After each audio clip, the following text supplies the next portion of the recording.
થોડા વખત પહેલાં મંટોની સિયાહ હાશિયેની નાની નાની વાર્તાઓ કરેલી લઘુકથાઓ, જેને આજે તમે માઇક્રોફિક્શન કહો છો, આવી નાની લઘુકથાઓ માટે ઇબ્ને ઇન્શા પણ બહુ જાણીતા છે. મંટોની જેમ એ પણ ભારતમાં જ જન્મેલા અને ભાગલા પડ્યા પછી દેશ છોડીને ગયેલા. એવી જ ઝીણી ઝીણી કથાઓ અસગર વઝાહતની પણ બહુ જ જાણીતી છે. એ તો દિલ્હીમાં જ છે, હંમેશા જામિયા મિલિયામાં જ આખી જિંદગી ભણાવ્યું એમણે.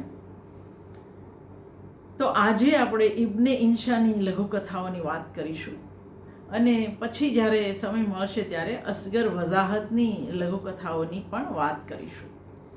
ઇબ્ને ઇન્શા ઉર્દૂના બહુ સારા કવિ. 1927માં લુધિયાણામાં જન્મ અને 1947માં પાકિસ્તાન ગયા. એ બહુ જ સારા કવિ, વ્યંગકાર અને વાર્તાકાર. ઉર્દુ કી આખિરી કિતાબ એ પુસ્તકમાં એમનો જે વ્યંગ છે, શારી નાખે એવો વ્યંગ ઇબ્ને ઇન્શા લખી શકે. એ વ્યંગની બે કથા આપણે લઈશું. શીર્ષક છે આપણો દેશ. જો આ ભારતના ભાગલા કેટલા એબ્સર્ડ હતા, વગર વિચારે થયેલા હતા. કોઈ દેશને ધર્મના આધારે ન વહેંચી શકો. જો એ સાચું હોય તો બાંગ્લાદેશ ભાષાના આધારે વહેંચાયો જ ન હોત, એ આપણે સૌ જાણીએ છીએ. તો કથાનું શીર્ષક છે આપણો દેશ. ઈરાનમાં કોણ રહે છે? ઈરાનમાં ઈરાનીઓ રહે છે. ઇંગ્લેન્ડમાં કોણ રહે છે? ઇંગ્લેન્ડમાં અંગ્રેજો રહે છે. ફ્રાન્સમાં કોણ રહે છે? ફ્રાન્સમાં ફ્રેન્ચ રહે છે. તો આ કયો દેશ છે? આ પાકિસ્તાન છે. અહીં પાકિસ્તાનીઓ રહે છે? ના ના, અહીં પાકિસ્તાનીઓ નથી રહેતા. અહીં સિંધીઓ રહે છે, પંજાબીઓ રહે છે, બંગાળીઓ રહે છે, બલુચિસ્તાનીઓ રહે છે. અહીં ફલાણી કોમ, ઢીકણી કોમ એ બધા રહે છે.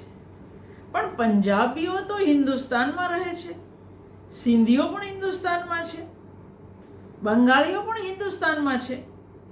તો જુદો દેશ બનાવવાની જરૂર શી પડી? માફ કરજો, ખરેખર ભૂલ થઈ ગઈ. અમે આવી ભૂલ ફરી કદી નહીં કરીએ.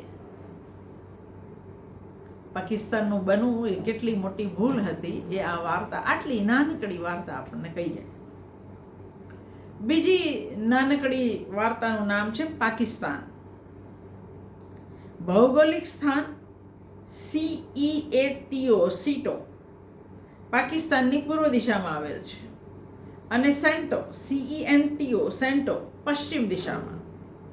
ઉત્તરે તાશ્કંદ છે, દક્ષિણમાં સમુદ્ર છે. એનો અર્થ એવો થાય કે આ દેશમાંથી કોઈ નાસી ન શકે. પાકિસ્તાન બે ભાગમાં વિભાજિત છે. આ બાંગ્લાદેશ બન્યું એના પહેલાંની કથાઓ છે. પાકિસ્તાન બે ભાગમાં વિભાજિત છે, પૂર્વ અને પશ્ચિમ. એ બે વચ્ચેનું અંતર બહુ લાંબુ છે. એ બે વચ્ચે કેટલું લાંબુ અંતર છે એ તો છેક આજે સમજતા થયા કે બેઉને પોતપોતાની સરહદ પણ અલગ છે. એ હવે સમજાયું. પશ્ચિમ પાકિસ્તાનની ઉત્તરે પંજાબ છે, દક્ષિણે સિંધ, પૂર્વમાં ભારત છે, પશ્ચિમે સરહદ પ્રાંત અને બલુચિસ્તાન છે. મિયા, આમાં પાકિસ્તાનનું પોતાનું શું? આમાં પાકિસ્તાન ક્યાં આવ્યું? પાકિસ્તાન ખરેખર છે કે નહીં એ પ્રશ્ન પર હાલ સંશોધન ચાલી રહ્યું છે. પૂર્વ પાકિસ્તાન એની તમામ બાજુએથી હાલમાં તો પૂર્વ પાકિસ્તાનથી જ ઘેરાયેલું છે.